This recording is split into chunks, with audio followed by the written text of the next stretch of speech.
Let me read to you the words of Psalm 13. How long, Lord, will you forget me forever? How long will you hide your face from me? How long must I wrestle with my thoughts, and day after day have sorrow in my heart? How long will my enemy triumph over me? Look on me and answer, Lord my God. Give light to my eyes, or I will sleep in death. And my enemy will say, I have overcome him, and my foes will rejoice when I fall. But I trust in your unfailing love. My heart rejoices in your salvation. I will sing the Lord's praise, for he has been good to me. If you think back to this time last year, to the very end of 2019, as we looked ahead to 2020, I wonder what you thought the year ahead would look like. I wonder what plans you had for 2020, what you hoped to achieve, who you intended to spend time with, what you were looking forward to. I wonder how many of those things came to pass and how many were lost along the way, amidst the turmoil that we have faced. It will be no surprise to you when I say that 2020 has not been ideal. In fact, I'd go as far as to say that 2020 has not been very good at all. Some of us have grieved the loss of loved ones in 2020 and struggled all the more because we couldn't say goodbye to them in quite the way we may have liked. Some of us have suffered illness and hardship, operations and appointments, all made more difficult by the extra pressure that the NHS is under. Some of us have been more isolated and alone than ever before. Some of us have had additional demands placed upon us in our work lives. Some of us have struggled financially as lockdowns have taken their toll on the economy. Some of us have increasingly suffered damage to our mental health. Some of us have struggled as we've had to watch from afar as those we love battle hardship. All of the difficult things in life have been made more difficult this last year by the pandemic and our attempts to keep it at bay. We know that, as is often the case, the poorest in our nation and in our world have suffered the most. Our freedoms have been curtailed. We've not been able to meet others as we would like, to come together as God's people as we would like, to worship as we would like. We've not been able to share the good news of Jesus as we might have liked. Many of us have been devastated as plans for birthdays, family celebrations, holidays and Christmas plans have all had to be set aside. By and large, it has not been a good year. We come out of 2020 feeling abused and broken, distraught and lonely. And even with the hope of a vaccine on the horizon, we know that we must continue to live this way for some months to come. So how do we respond to all this as God's people? Actually, the Bible gives us a really good guide to how we respond to this sort of thing.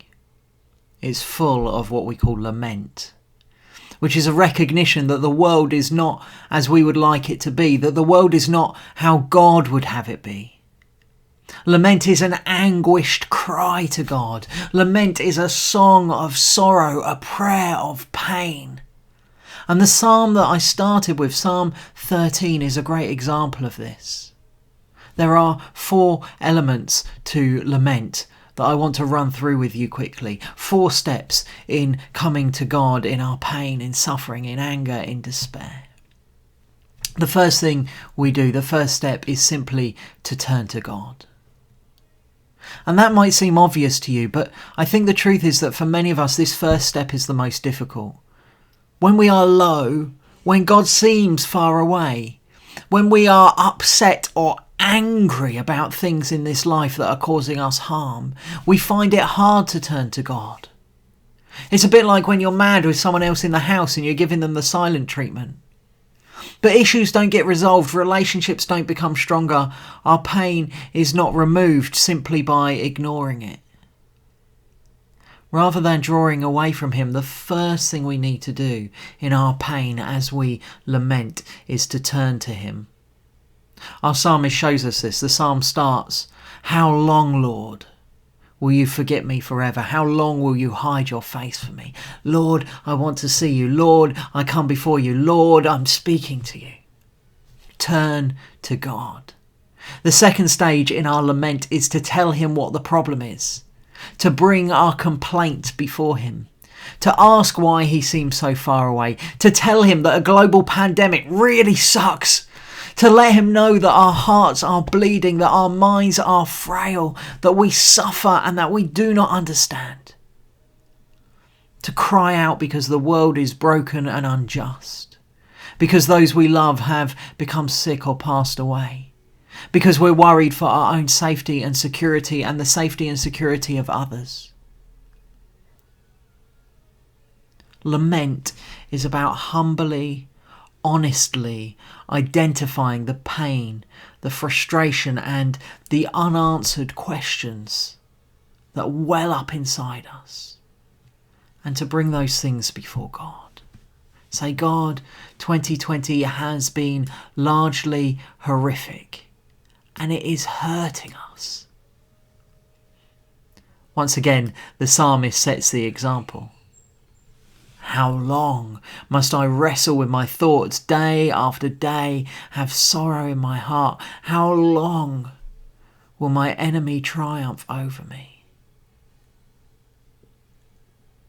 God, this is horrible.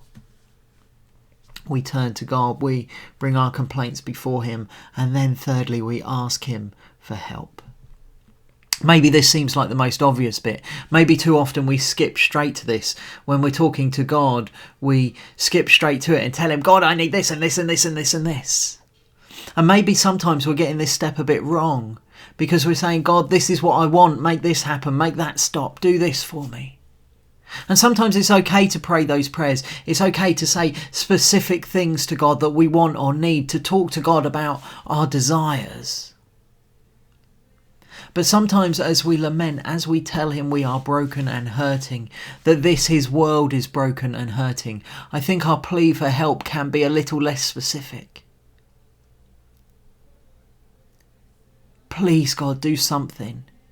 Intervene as only you can. Set things right. Keep your promises to watch over and care for your people. We ask him for help because asking for help is part of our faith. Asking for help is an act of faith. It involves believing that God can do something about our current circumstances.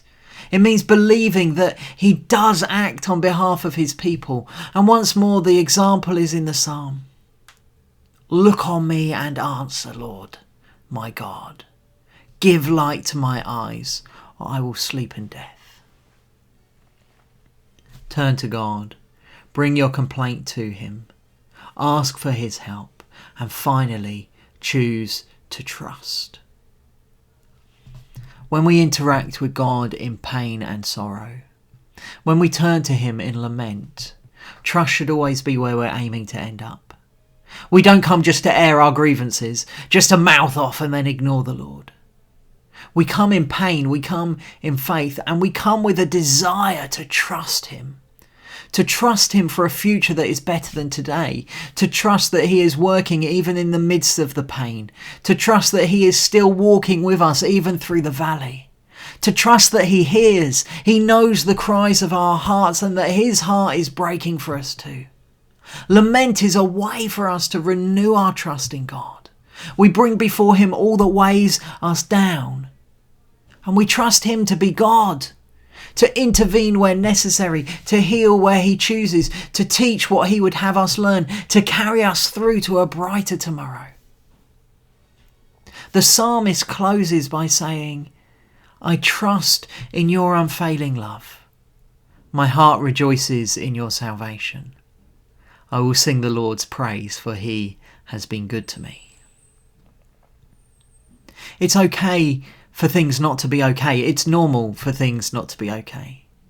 And for most of us, this year has been pretty bad, and we need to lament. We need to turn to God, to tell him our complaint, to ask for his help, to trust in his promises, his love, to trust him for our future. And so here's what I want to do now. I'm going to stop. The video will end in just a moment. But before you move on to the next thing, before you go on to the next song, whatever else it is, just stop and write your own prayer of lament. Get a pen and paper and write out these 4 things. Do these 4 things. Write a prayer of lament. First, turn to God. Bring your complaint before him. Ask for his help. Choose to trust him. We're going to stop now. Write your prayer of lament and then continue on with the next part of the service.